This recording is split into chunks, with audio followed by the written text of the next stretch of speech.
तो मैंने कहा कि it is a fusion of haploid sperm and ovum, ठीक है।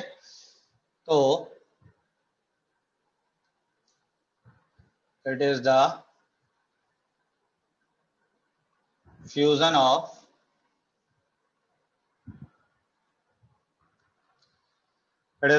Of haploid sperm and ovum to form diploid zygote.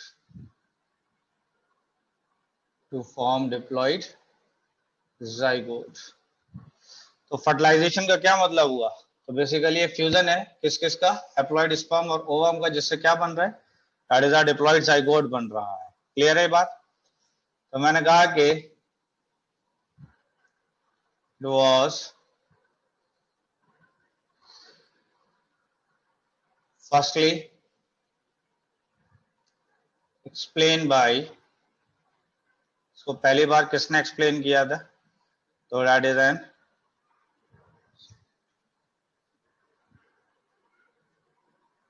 Anton von Leeuwenhoek.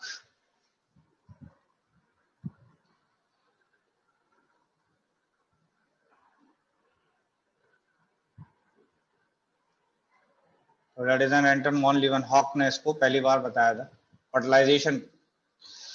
इसके बाद अगर देखा जाए तो साइट ऑफ फर्टिलाइजेशन क्या था? जल्दी बताइए। Sir ampullary isthmic junction. बिल्कुल, that is a site of fertilisation की अगर बात करें हम, तो आपने कहा था कि at junction of ampulla and isthmus,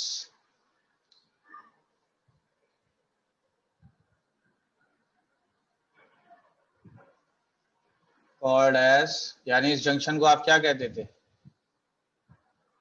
एम्प्यूलरी isthmic junction. Ampullary isthmic junction, ठीक है। और ये एम्प्यूलरी इस्थमिक जंक्शन किसका था?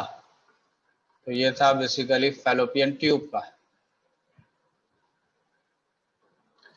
ठीक है। नेक्स्ट बात करते हैं बेसिकली अराइवल ऑफ स्पर्म की।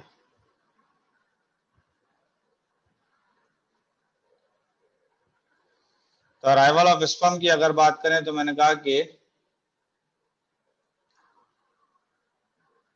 Mail discharge semen into female body,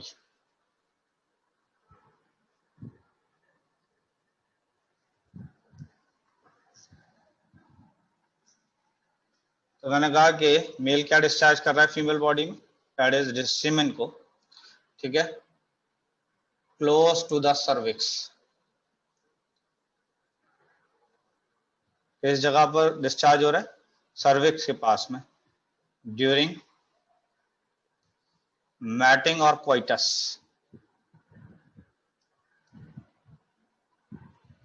during matting और क्वाइटस, और ऐसा होना कहलाता है इंसेमिनेशन। इसको आप क्या कहते थे? That is called as insemination, ठीक है। मैंने कहा कि single ejaculation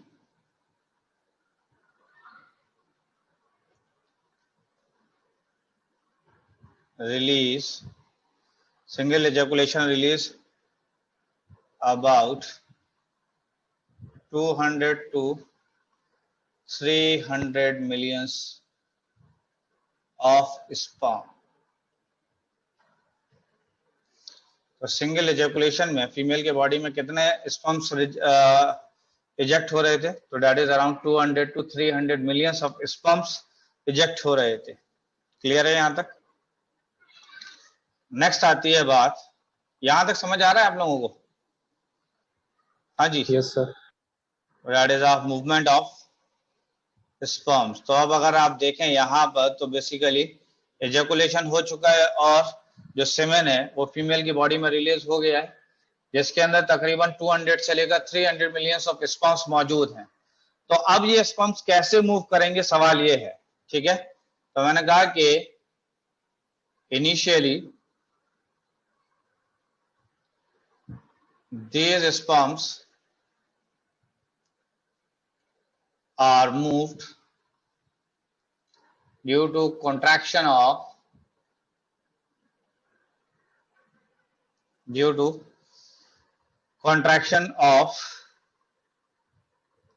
uterus and fallopian tube। तो यानी अगर देखा जाए तो पहले जो स्पर्म का मूवमेंट में कौन हेल्प कर रहा है, तो मूव कर रहा है बेसिकली यूट्रस के अंदर जो कॉन्ट्रैक्शन है और फैलोपियन ट्यूब के अंदर जो कॉन्ट्रैक्शन है, ये मूव कराएगा स्पर्म को due to contraction in uterus and fallopian tube. But later the sperms moves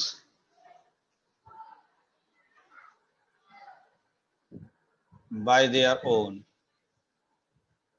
यानी बाद में ये स्पर्म अपने आप ही मूव करेगा। ठीक है, पहले तो इसको मूव कराया था यूट्रस और फैलोपियन ट्यूब ने, लेकिन बाद में अगर देखा जाए तो स्पर्म जो है वो अपने आप से मूव करेगा, अपने आप। ठीक है, इसका जो मूवमेंट का रेट होगा, तो यानी रेट ऑफ मूवमेंट क्या होगा, तो that is rate of movement of sperm is equal to 1.5 से लेकर 3 mm पर मिनट। तो इसका मतलब इसकी रफ्तार क्या है, ये कितना मूव कर पा रहा है, तो ये मूव कर पा रहा है 1.5 से लेकर 3 mm पर मिनट, 1 मिनट में। बात समझ गए। एक और चीज यहां मैंने कहा कि leukocytes of vagina, leukocytes of vagina in epithelium,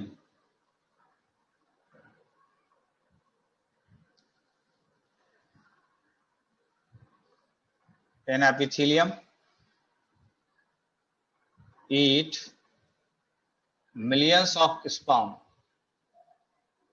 तो अगर देखा जाए तो जो ल्यूकोसाइट्स हैं, ल्यूकोसाइट्स का मतलब हुआ that is our WBCs, vagina की एपिथेलियम के जो WBCs हैं वही बेसिकली खा रहे हैं किसको, स्पर्म्स को खा रहे हैं। बात यहां तक समझ गए।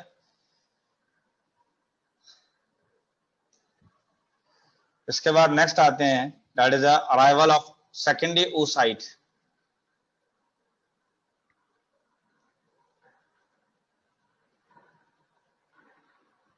That is arrival of secondary oocyte। तो सेकेंडरी oocyte के अराइवल की बात करें तो आपको याद है कि ग्राफियन फॉलिकल, आपको याद है मैच्योर ग्राफियन फॉलिकल हुआ करता था, याद Yes, है। sir. और मैच्योर ग्राफियन फॉलिकल से सेकेंडरी oocyte रिलीज हुआ था। ठीक है, तो मैंने कहा कि ड्यूरिंग ओव्यूलेशन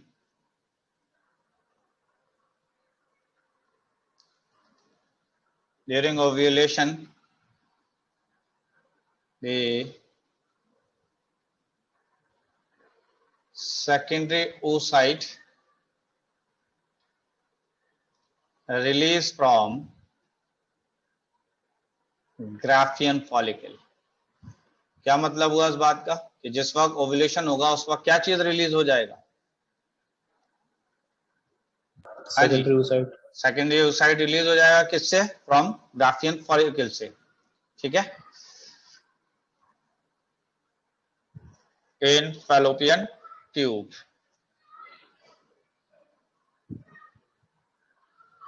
इन फैलोपियन ट्यूब। आज समझ रहे हैं।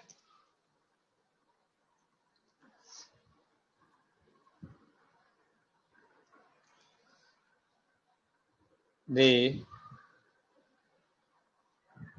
secondary oocyte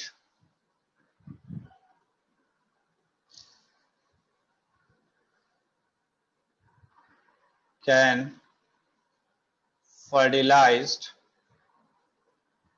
within 24 hours. तो यानी जो सेकेंडरी oocyte है उसको कितनी देर में फर्टिलाइज होना है? 72 आवर्स आफ्टर रिलीज होने के बाद, ठीक है। और 24 आवर्स के बाद में ये सेकेंडरी oocyte डिजनरेट कर जाएगा, खत्म हो जाएगा, ठीक है। तो मैंने कहा कि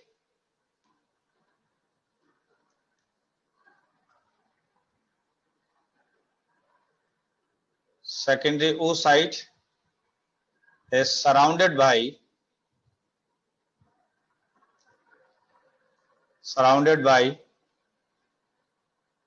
numerous sperm, यानी अगर आप देखेंगे तो बहुत सारे स्पर्म यहां तक पहुंचेंगे, ठीक है, और ये सराउंड हो जाएगा कई सारे स्पर्म से, बट ओनली वन स्पर्म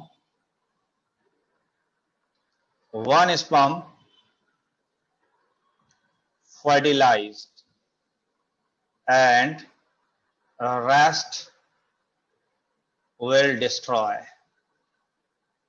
तो अगर देखा जाए तो सिर्फ एक फर्टिलाइज करेगा और बाकी सब के सब डिस्ट्रॉय हो जाएंगे, सब खत्म हो जाएंगे, ठीक है।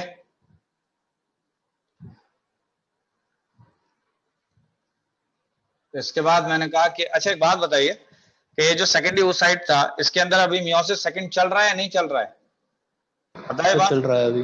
ओके, तो since second meiotic division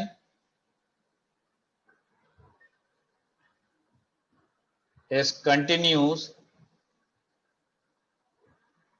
second meiotic division is continued, ठीक है, and sperm enter, यानी यहां पर अगर देखा जाए तो सेकेंड meiotic डिवीजन अभी चल ही रहा है और स्पर्म इसके अंदर एंटर हो चुका है। क्लियर है बात? ठीक है।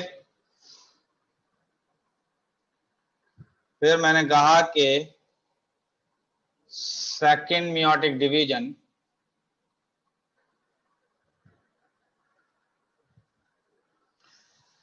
is completed,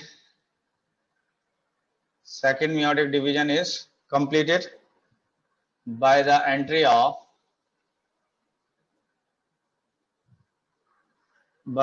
of sperm in oocyte.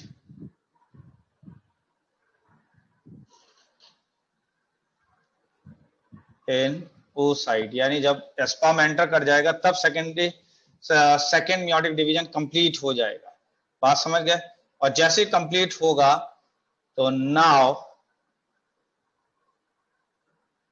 Secondary oocyte अब क्या कहलाएगा? इज कॉल्ड ओवम और ऊटेड, यानी क्या कहलाएगा? दैट इज अ ओवम और ऊटेड और एग कहलाएगा। क्या यहां तक बात समझ में आ रही है? हाँ जी, ओके। नेक्स्ट आते हैं हम कैपेसिटेशन ऑफ स्पर्म पर।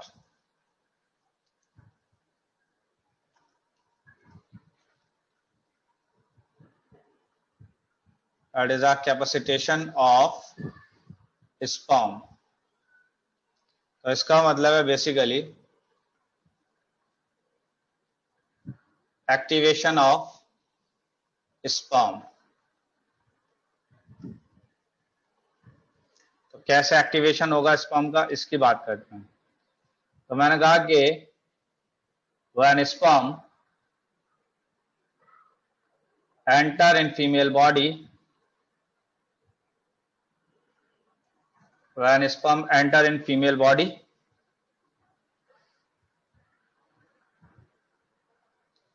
it made to fertilize the egg by exposing acrosome, यानी ये किसको एक्सपोज कर देगा? Fertilize the egg by exposing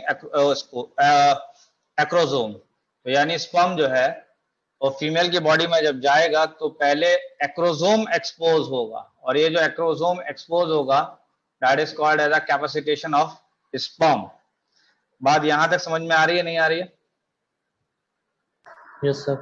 ठीक है, तो मैंने कहा कि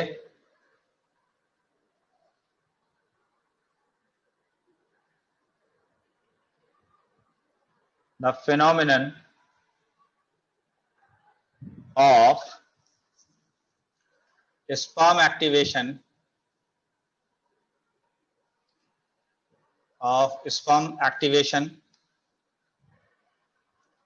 in mammals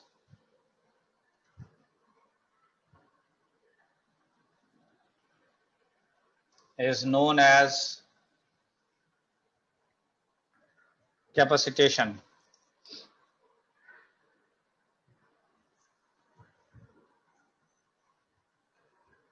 कैपेसिटेशन, जिसके अंदर तकरीबन 5 से 6 घंटे लगेंगे। कंप्लीट हुई बात? नहीं हुई? ये जो पॉइंट मैं अब लिख रहा हूं ये काफी इंपॉर्टेंट है, स्टार बना दिया है मैंने कहा कि secretion of seminal vesicle and a secretion of seminal vesicle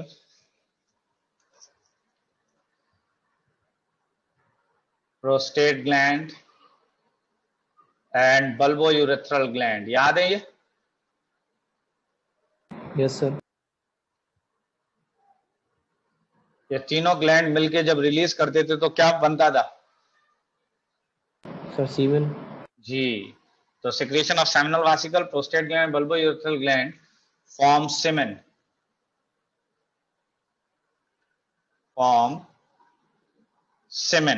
ठीक है, containing nutrients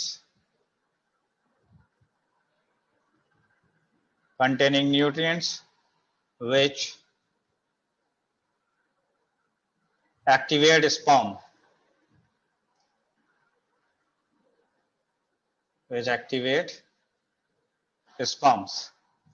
ठीक है।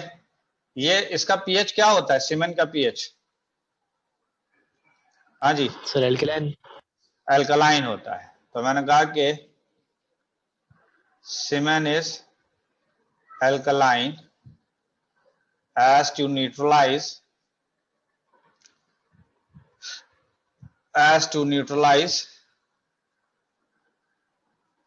the acidity of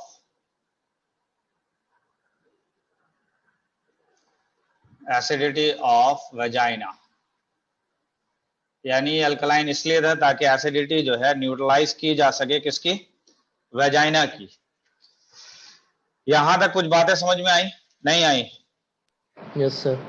ठीक है, तो ये तो थोड़ा सा टेक्स्ट वाली बात हुई, लेकिन अब काम की बात सुनिए। यहां पर अभी तक आपने इस टेक्स्ट में ये देखा कि सबसे पहले फर्टिलाइजेशन किसको कह रहे हैं हम, ठीक है। फर्टिलाइजेशन का मतलब क्या था, जरा बताइए जल्दी से।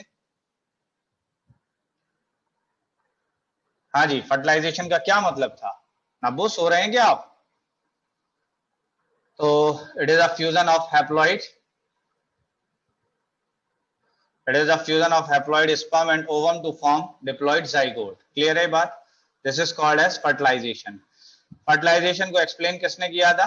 That is an Anton von Leeuwenhoek ने। इसके बाद आइए साइट ऑफ फर्टिलाइजेशन की बात करते हैं। तो साइट ऑफ फर्टिलाइजेशन कौन सी जगह है जहां पे फर्टिलाइजेशन हो रहा है? तो that is N ampullary isthmic junction पर फर्टिलाइजेशन हो रहा है। और ये जंक्शन किसमें है? तो ये है बेसिकली फैलोपियन ट्यूब के अंदर, ठीक है। इसके बाद सवाल आता है कि कैसे आ रहा है स्पर्म, कैसे फीमेल की बॉडी में पहुंच रहा है? तो आपने कहा कि मेल जो है वो डिस्चार्ज करता है सीमेन को इनटू द फीमेल बॉडी, जो कि close to the cervix release कर रहा है ड्यूरिंग मैटिंग ऑफ क्वाइटस। और इस प्रोसेस को आपने क्या नाम दिया था? That is called as insemination. और इंसेमिनेशन में अगर सिंगल एजैकुलेशन हो रहा है तो सिंगल एजैकुलेशन के अंदर तकरीबन कितने स्पर्म रिलीज हो रहे हैं? That is 200 to 300 millions of sperms release हो रहे हैं, हाँ या ना? इसके Yes, बाद sir. आती है बात कि किस तरीके से जब एक बार फीमेल की बॉडी में स्पर्म रिलीज हो गया तो कैसे ये मूव कर पा रहे हैं स्पर्म। तो इसके मूवमेंट की जब बात की जाए तो मैंने कहा कि पहले तो ये स्पर्म मूव कर रहे थे due to the contraction of uterus and fallopian tube, ठीक है, यूट्रस और फैलोपियन ट्यूब के कॉन्ट्रैक्शन की वजह से मूव कर रहे थे। लेकिन बाद में अगर देखा जाए तो स्पर्म खुद से मूव करने लगे, ठीक है, और आगे बढ़ने लगे। तो इसका जो मूवमेंट का रेट था, किस रेट से ये मूव कर रहे थे, तो इसका जवाब क्या है, किस रेट से मूव कर रहे थे। तो इसका मूवमेंट का जो रेट था दैट इज 1.5 से लेकर 3 mm पर मिनट मूव कर रहा था, ठीक है। एक बात और भी है कि जो ल्यूकोसाइट्स थे वेजाइना के, जो वेजाइनल एपिथेलियल के अंदर जो ल्यूकोसाइट थे, उन्होंने क्या किया कि मिलियंस ऑफ स्पर्म्स को खा लिया, समझ गए, वो खा गए बहुत सारे स्पर्म्स को ही। मैंने कहा कि अराइवल ऑफ सेकेंडरी oocyte के कैसे फैलोपियन ट्यूब के अंदर सेकेंडरी oocyte आ रहा है। तो आपने कहा कि जिस वक्त ओव्यूलेशन हो रहा था उस वक्त सेकेंडरी oocyte रिलीज हुआ फ्रॉम द ग्राफ्टियन फॉलिकल, और ये ग्राफ्टियन फॉलिकल से जो सेकेंडरी oocyte रिलीज हुआ है ये किस स्ट्रक्चर में गया है, कौन से पार्ट में गया है, तो इसका जवाब था that is the fallopian tube के अंदर।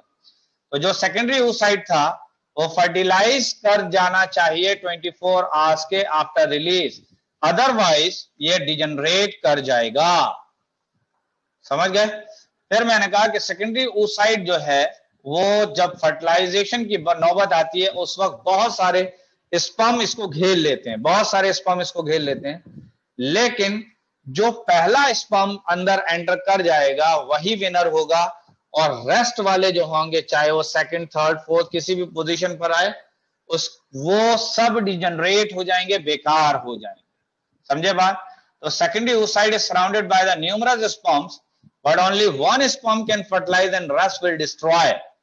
So since the second meiotic division is continued and sperm enter, यानी अगर देखा जाए तो सेकंड meiotic division अभी चल ही रहा है और sperm enter हो चुका है। जब sperm enter हो जाएगा तब जाके सेकंड meiotic division कंप्लीट होगा सेकेंडरी oocyte में, और जब सेकेंडरी oocyte के अंदर स्पर्म एंटर हो गया और कंप्लीट हो गया तो अब हमने उसका नाम दे दिया कि this is called as a ovum और ooted और एग। नेक्स्ट यहां पर बात की हमने that is a capacitation of sperm की, दैट मींस के एक्टिवेशन। अगर देखा जाए तो एक्रोसोम के ऊपर एक लेयर सी कवर्ड था जिसकी वजह से अभी ये स्पर्म जो है वो फर्टिलाइजेशन नहीं करा पाएगा। तो हुआ क्या कि फीमेल की बॉडी ने जो सिक्रीशन की है जिसने क्या किया, एक्रोसोम को एक्सपोज कर दिया, ओपन कर दिया, और जब ओपन कर दिया तो अब इसको रेडी कर दिया फॉर द फर्टिलाइजेशन, और ऐसा करना कहला रहा है that is called as a capacitation. Next आते हैं अब हम लोग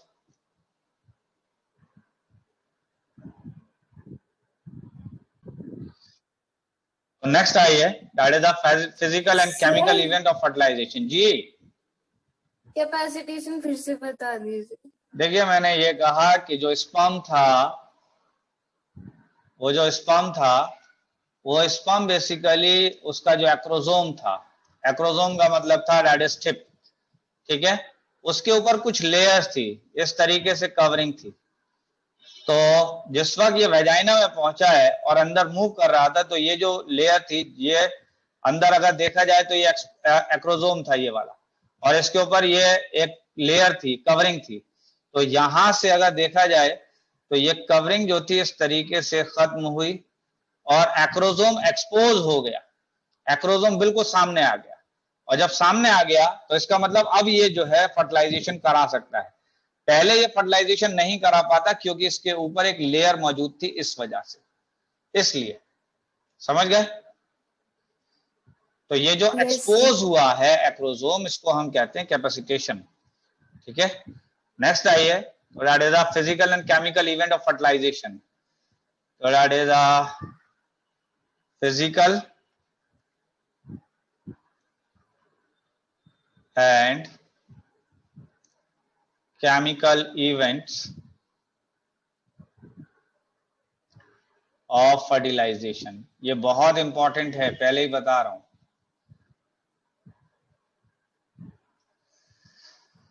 तो मैंने कहा कि इसके अंदर अगर देखा जाए तो सबसे पहले हम पढ़ेंगे acrosomal reaction.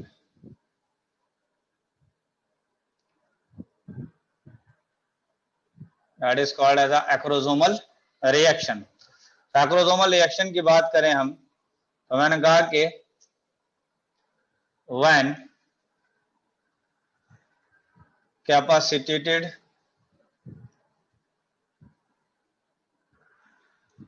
sperm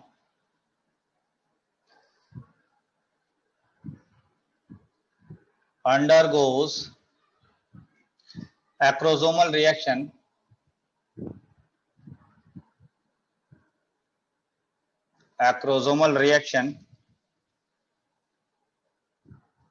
and release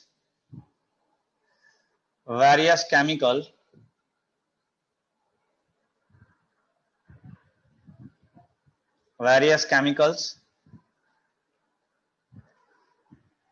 like कौन कौन से केमिकल्स हैं जो ये रिलीज करेगा?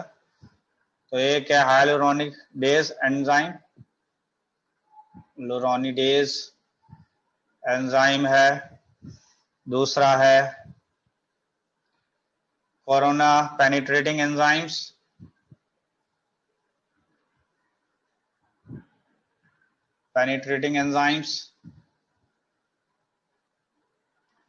and zonalizin.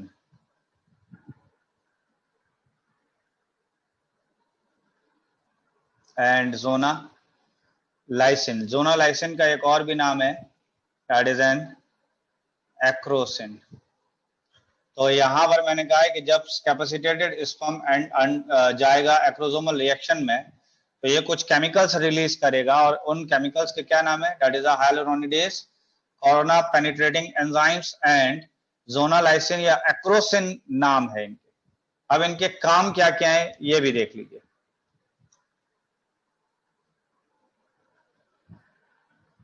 Release various chemical diseases are together called as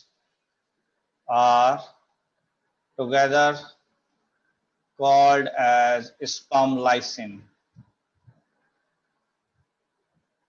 इसका मतलब समझ में आ रहा है कि स्पर्मलाइसिन है जो कि बेसिकली सेकेंडरी oocyte के अंदर होल पैदा करेगा जो डाइजेस्ट करेगा ऊपर की लेयर, ताकि स्पर्म का जो कंटेंट है वो अंदर जा सके। तो इसीलिए सबसे पहले यानी जो ऊपर की लेयर को तोड़ने के लिए जो रिएक्शंस हो रहे हैं that is called as acrosomal reaction. तो यहां पर अगर सबसे पहले देखा जाए तो सबसे पहला केमिकल क्या था? दैट इज हाइलोरोनिडेज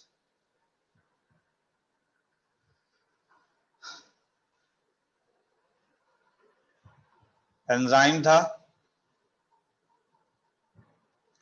तो मैंने कहा कि वर्क ऑन, ये किस पर काम करेगा?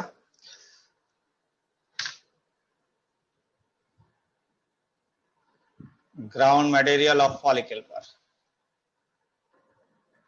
फॉलिकल के ग्राउंड मटेरियल पर काम करेगा, फॉलिकल सेल्स। दूसरे की अगर बात करें तो that is the corona penetrating enzymes.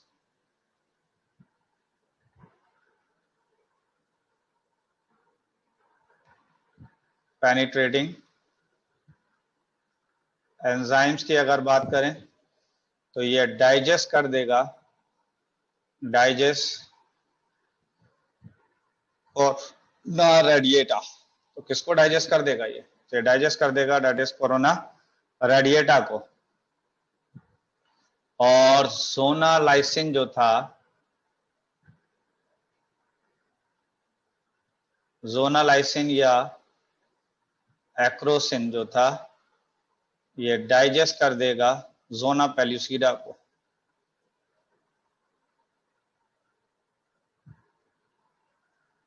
ये डाइजेस्ट कर देगा जोना पेल्यूसिडा को। ठीक है। दिस रिएक्शन रिक्वायर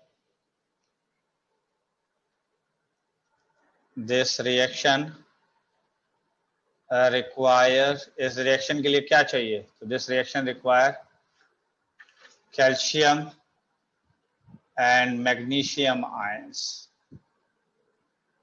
तो ये रिएक्शन क्या चाहिए इसको? That is a calcium and magnesium ions. ठीक है। कैल्शियम जो है ये काफी इंपॉर्टेंट है इस रिएक्शन के लिए।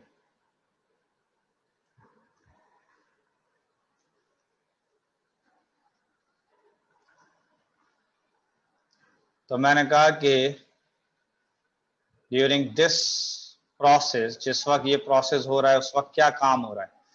तो मैंने कहा कि plasma membrane of sperm fuse with the plasma membrane of secondary oocyte।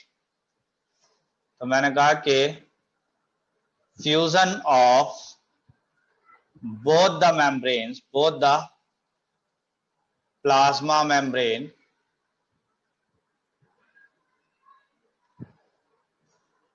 so that nuclear content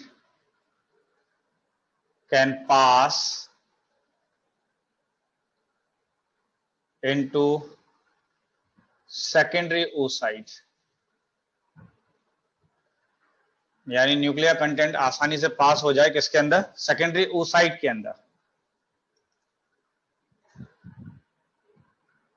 causing depolarization, causing depolarization, यानी डिस्टर्बेंसेस कॉज कर देगा डिपोलराइजेशन, ठीक है, which avoid पॉलीस्पर्मी। तो किसको अवॉइड कर देगा, या अवॉइड कर देगा पॉलीस्पर्मी को। तो एंट्री ऑफ पॉलीस्पर्मी का मतलब क्या है, तो that is entry of multiple sperm. तो इसको अवॉइड कर देगा, इसको रोक देगा डिपोलराइजेशन की मदद से, एंड एंश्योर द मोनोस्पर्मी। इसको इंश्योर करेगा ये, दैट इज मोनोस्पर्मी को। मोनोस्पर्मी समझ गए बात, नहीं? Yes sir. ओके, नेक्स्ट आइए that is a cortical reaction पर। दूसरी बात करें तो that is a cortical reaction.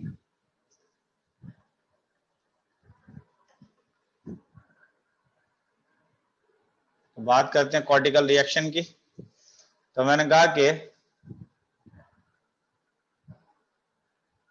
After acrosomal reaction,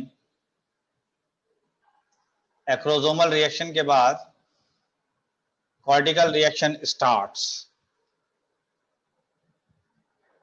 cortical reaction starts, ठीक है। तो मैंने कहा कि ये कैसे होगा, तो मैंने कहा कि cortical granules present below the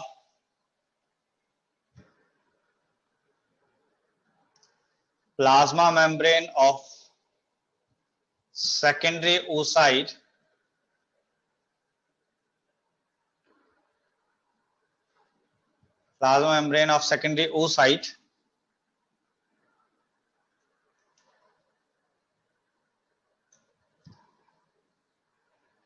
fuse with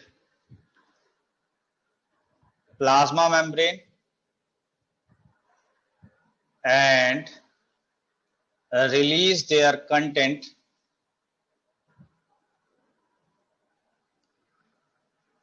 into perivitelline space. याद है पेरिविटिलाइन स्पेस किसको कहते थे? Yes sir. ओके, ठीक है। पेरिविटिलाइन space containing cortical enzymes, containing cortical enzymes, ठीक है। यहां पर मैंने लिखा है कि these enzymes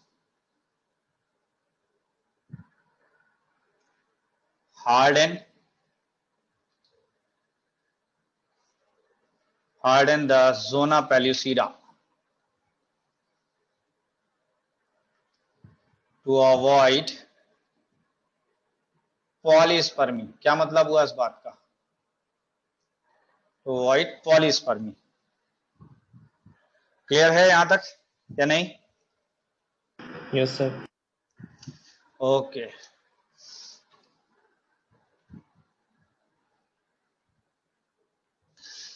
थर्ड पॉइंट पर अगर बात की जाए तो that is a sperm entry की।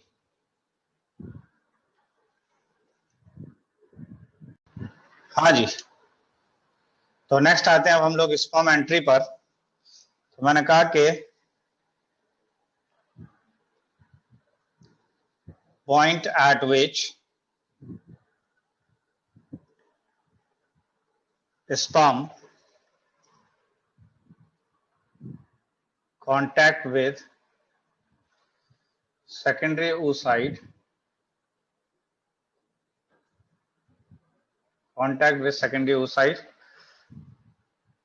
and form projection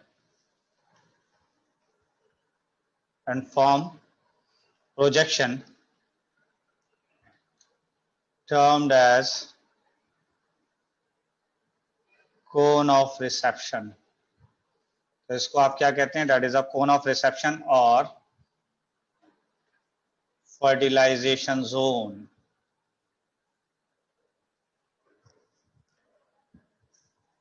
या फिर कोन।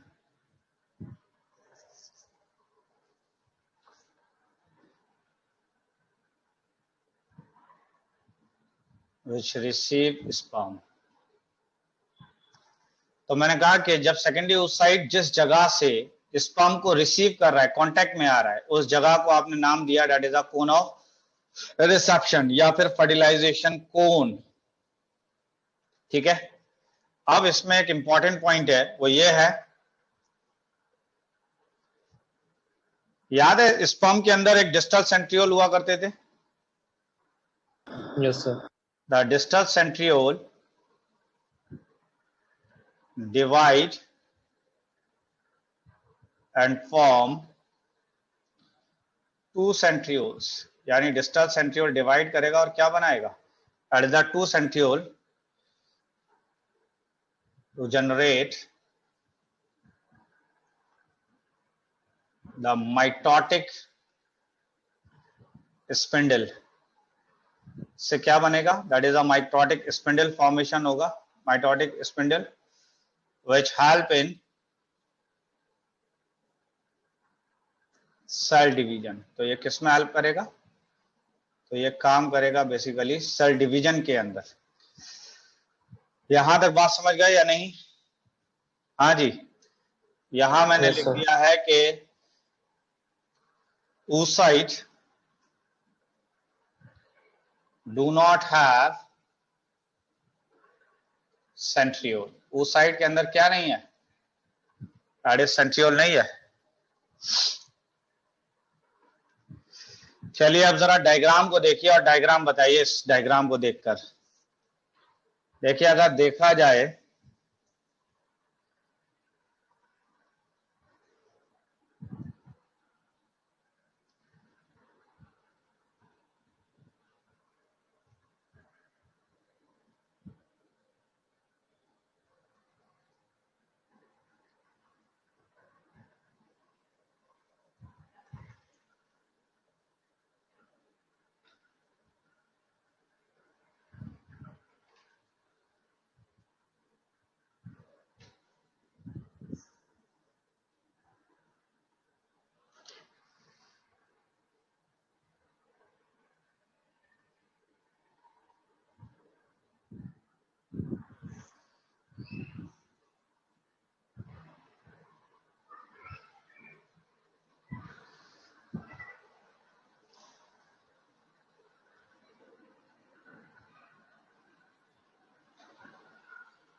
तो यहां पर अगर देखा जाए तो this one is a zona pellucida.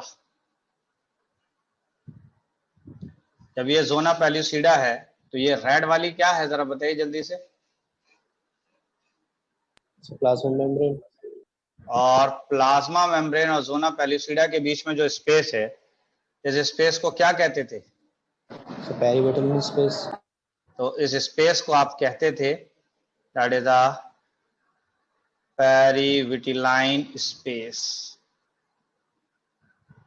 This is the perivitelline space है ये वाला, यहां तक क्लियर है।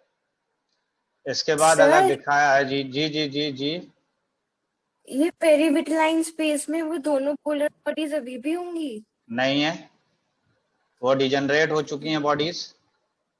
अच्छा ठीक है।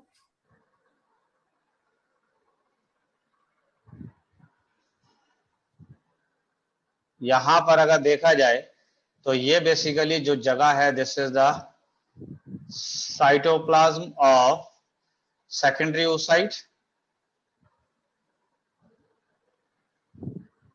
हाँ जी, साइटोप्लाज्म ऑफ सेकेंडरी oocyte होगा या नहीं होगा ये वाला, बताइए। Yes, sir. ओके, और ये जो मैं बना रहा हूं अभी, ये क्या है ये? So cortical granules. तो these are the cortical granule, दिखाई दे रहा है। तो ये बेसिकली रहे कॉर्टिकल ग्रेन्यूल्स, तो these are the cortical granules, ठीक है। और अगर देखा जाए तो इसके बाहर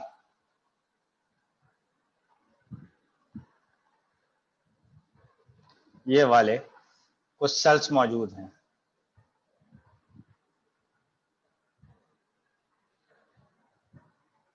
तो ये सेल्स क्या हैं, ये सेल्स कौन से हैं? हाँ जी, Corona radiata. तो this is the corona radiata.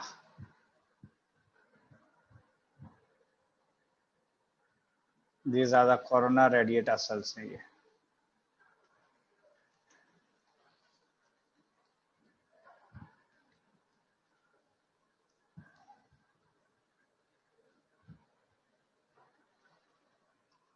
ठीक है।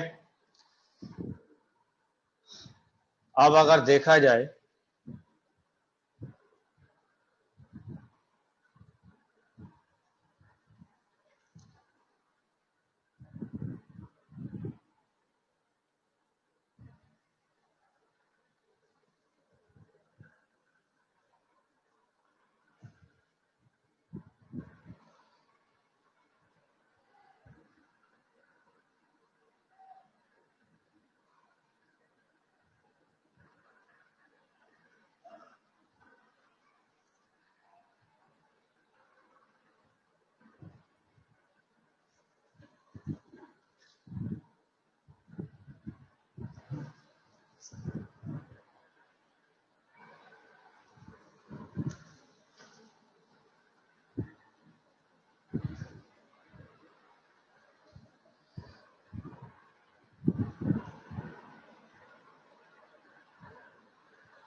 हाँ जी, ये वाला पार्ट क्या होगा, ये वाला this is called as acrosome. और इसकी बात करें तो ये क्या है? Nucleus. तो दिस इज न्यूक्लियस है। इसके बाद अगर देखा जाए तो ये पहला स्टेप हुआ।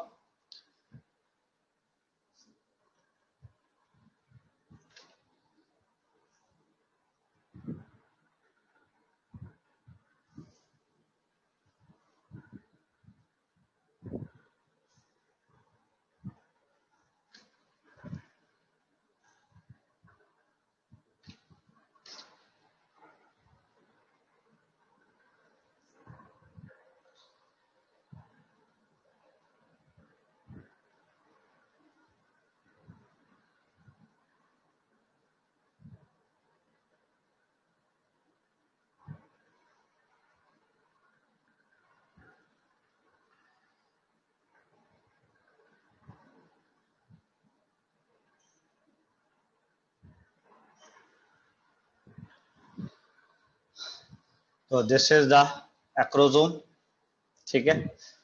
ये वाला हो गया ए, ये हो गया आपका बी वाला पार्ट।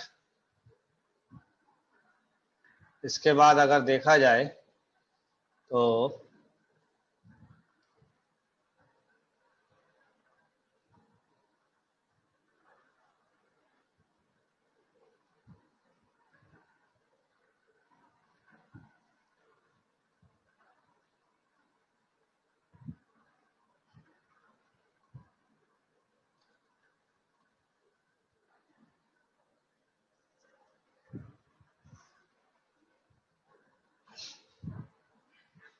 ये मटेरियल एक्रोसोम का रिलीज होने लगा यहां से, और ये पीछे अगर देखा जाए तो ये न्यूक्लियर हो गया। तो दिस इज न्यूक्लियस, और इसकी बात करें तो दिस इज एक्रोसोम का मटेरियल। एक्रोसोमल एंजाइम्स रिलीज हो रहे हैं यहाँ पर। और अब अगर यहाँ पर देखें तो ये बेसिकली रहा न्यूक्लियर,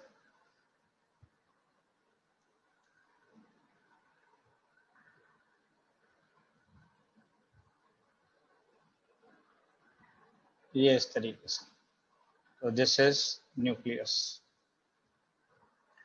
एक और खास बात ये भी है कि अगर देखा जाए तो इस बार वेसिकल जो है इस मेम्ब्रेन से चिपक गए, वेसिकल इस मेम्ब्रेन से चिपक गए। देख लीजिए, ये आ गया मेम्ब्रेन का इसका कंटेंट आ गया कॉर्टिकल ग्रेन्यूल्स का। देखिए अब जरा यहाँ पर देखिए कि ये पार्ट था ए बी, ये हो गया सी, ये हो गया डी। इनकी बात कर लें तो these are the corona radiata cells हैं। ये these are corona radiata cells हैं। इसी तरह ये कोरोना रेडिएटा सेल्स हैं। देखिए हुआ क्या कि यहाँ पर स्पर्म आया, सबसे पहले कोरोना रेडिएटा सेल से आके चिपका है, देखिए बीच में, और उसके बाद यहाँ पर इसने ज़ोना पेल्यूसिडा के अंदर एंटर करना शुरू किया और अपने एंजाइम को रिलीज करना चाह रहा है एक्रोसोम वाले। उसके बाद इसने ज़ोना पेल्यूसिडा को पूरी तरीके से पंचर कर दिया और एक्रोसोमल सारा कंटेंट निकाल के बाहर कर दिया। और उसके बाद अगर देखा जाए तो ये स्पर्म का जो न्यूक्लियस था, ये this one is a sperm nucleus, ये स्पर्म न्यूक्लियस जो है ये एंटर कर रहा है। देख लीजिए,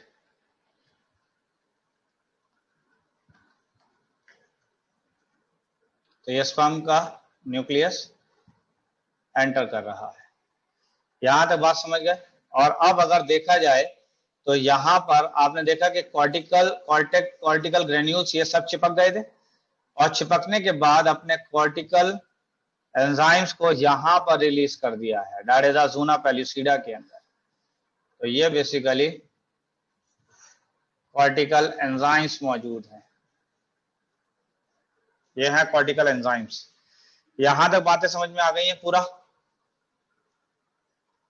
यस सर। चलिए इसके बाद नेक्स्ट आइए तो डायरेजा कैरियोगैमी पर।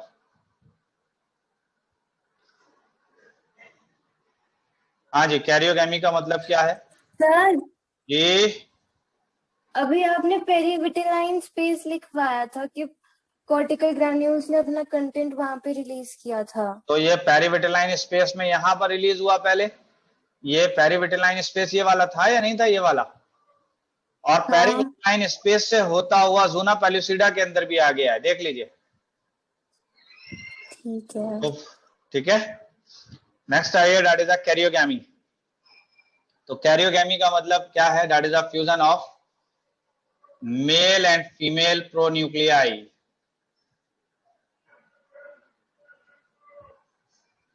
मेल एंड फीमेल प्रोन्यूक्लियाई का जो फ्यूजन होगा that is known as a karyogamy, और इसको हम एम्फीमिक्सिस भी कहते हैं।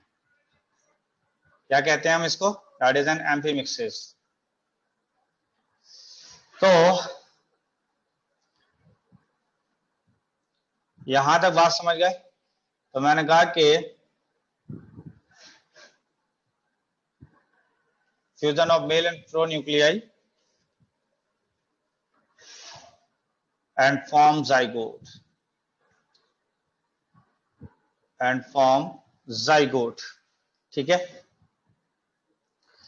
तो जब जाइगोट बन गया और इसके अंदर कितने क्रोमोसोम्स आ गए? तो that is 46 chromosomes. Now the female is said to be pregnant.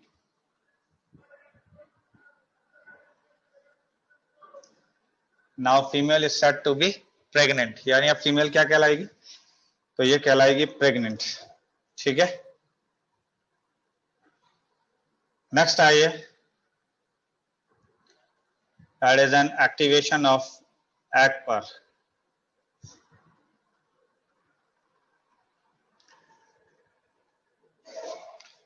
That is activation of egg. तो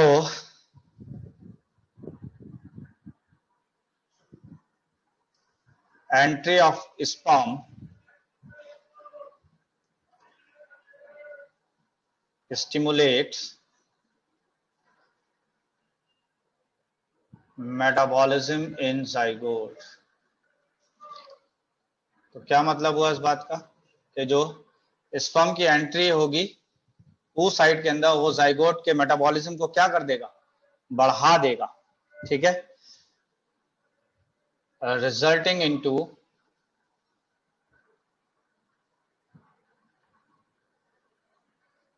increase cellular respiration and protein synthesis। तो ये किस किस को बढ़ा देगा, सेलुलर रेस्पिरेशन को एंड प्रोटीन सिंथेसिस को बढ़ा देगा, ठीक है। तो अब सवाल आता है कि क्या सिग्निफिकेंस है ऑफ फर्टिलाइजेशन। तो फर्टिलाइजेशन का सिग्निफिकेंस क्या है, इसकी बात करते हैं हम लोग।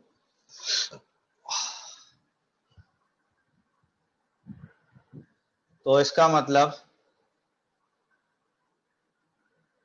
It restore the number of chromosomes, the number of chromosomes को ये रिस्टोर कर लेगा। दूसरी बात अगर देखा जाए, fertilization initiate cleavage, initiate cleavage. तो फर्टिलाइजेशन किसको स्टार्ट करेगा, तो ये क्लीवेज को स्टार्ट कर देगा। क्लीवेज का मतलब है that is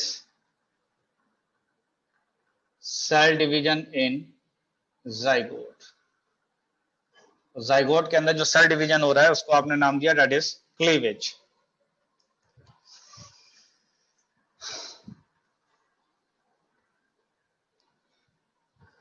It determine the sex of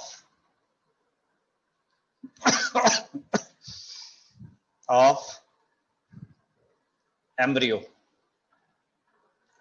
It determine the sex of embryo।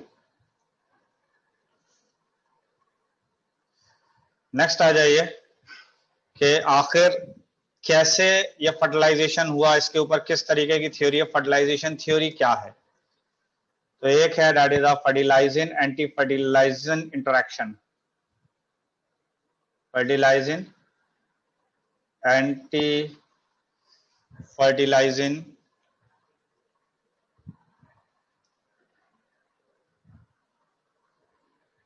Interaction. Fertilizin anti fertilizin interaction जो है इसको दिया था, that is given by F.R. Lily,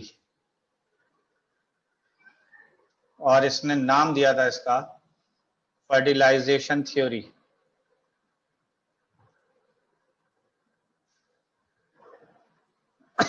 that is a fertilization theory.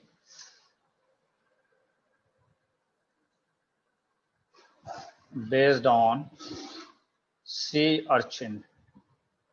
C urchin के ऊपर based थी ये theory.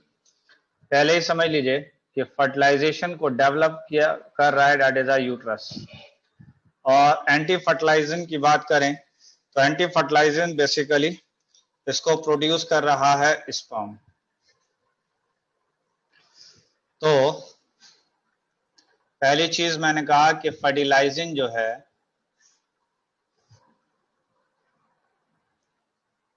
Is glycoproteins.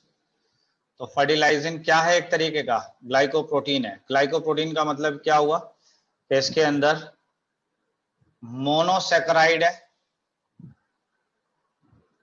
Plus amino acids हैं। प्रोटीन का मतलब हो गया अमाइनो एसिड्स और ग्लाइको का मतलब हो गया मोनोसेकेराइड्स। ठीक है। एंड एंटी फर्टिलाइजिंग की अगर बात करें, anti fertilising is made up of acidic amino acids. तो ये किससे बने थे? ये एसिडिक अमाइनो एसिड से बने हैं anti fertilising.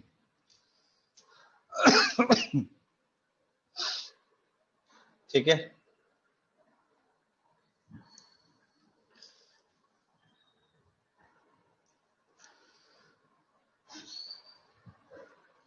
This chemicals attracts towards each other। ये दोनों केमिकल्स आपस में एक दूसरे की तरफ अट्रैक्ट कर रहे हैं, causing movement of sperm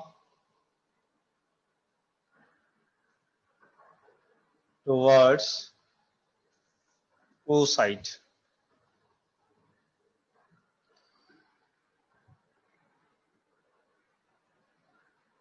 एक चीज एक इसको यहां पर चेंज करिएगा, ये यूट्रस गलत लिखा हुआ है, ये बेसिकली एग है। ये दिस इज एन एग। तो इसको यानी अगर देखा जाए तो causing movement of sperm towards oocyte, यानी दैट इज एग की तरफ।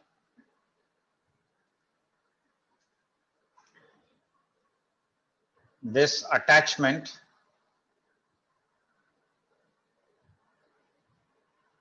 of sperm and egg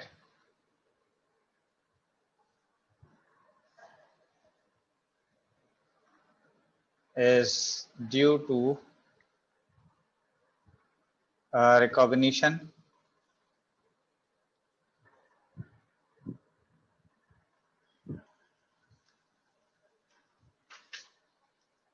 and is known as agglutination।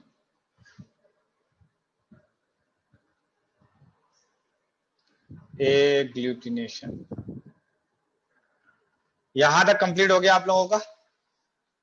ये बताइए फर्टिलाइजिंग को कौन रिलीज कर रहा था, ये बताइए जल्दी से।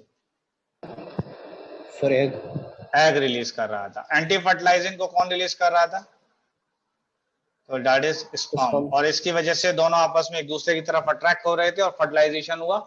और फर्टिलाइजेशन होने के बाद ये जो आपस में चिपके थे फर्टिलाइजेशन होने के लिए, that is known as agglutination. यहां तक कंप्लीट हो गई बात या नहीं हो गई?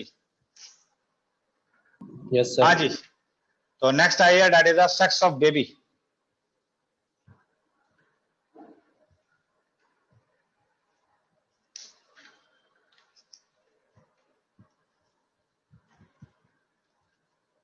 तो that is the sex determination in baby. तो बेबी के अंदर कैसे सेक्स डिटरमाइन होगा? तो देख लीजिए कि this one is a father and this one is a mother. दोनों के पास कितने कितने क्रोमोसोम्स होते हैं? तो इसके पास में भी 46 हैं, मदर के पास में भी कितने हैं? 46 क्रोमोसोम्स हैं। अगर देखा जाए तो फादर दो गैमीट बनाएगा, that is 22 plus X and 22 plus Y. जबकि मदर की बात करें तो ये बनाएगी 22 plus X and 22 plus X. ये और ये फर्टिलाइज हुए तो that is 44 plus X X. ये और ये फर्टिलाइज हुए तो that is 44 plus X X. इसके बाद अगर देखा जाए तो ये बन जाएगा 44 प्लस एक्स वाई और ये बन जाएगा तो 44 प्लस एक्स वाई। ठीक है। तो ये बन गया गर्ल, ये क्या बन गई? गर्ल। ये क्या बन गई गर्ल, ये क्या बन गए बॉय, ये क्या बन गए दैट इज बॉय।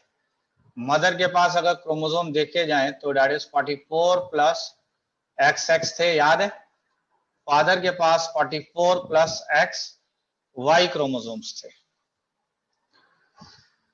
यहां तक बातें समझ में आ गई, नहीं आई? Yes, sir. ओके, तो इसका मतलब ये हुआ कि हर ये बने हैं बेसिकली, ये जो थे दीज आर द गैमीट्स, ये द गैमीट्स फॉर्मेशन। ये अगर देखा जाए तो दीज आर ऑफस्प्रिंग्स, ये ऑफस्प्रिंग्स है। और अगर बॉय और गर्ल में अगर आप रेशो देखें तो बॉय और गर्ल में रेशो जो है वो 50 to 50% का है, या फिर रेशो है दैट इज 1:1 का। और अगर परसेंटेज देखा जाए तो 50:50% है। बात यहां तक कंप्लीट हो गई? Yes, sir.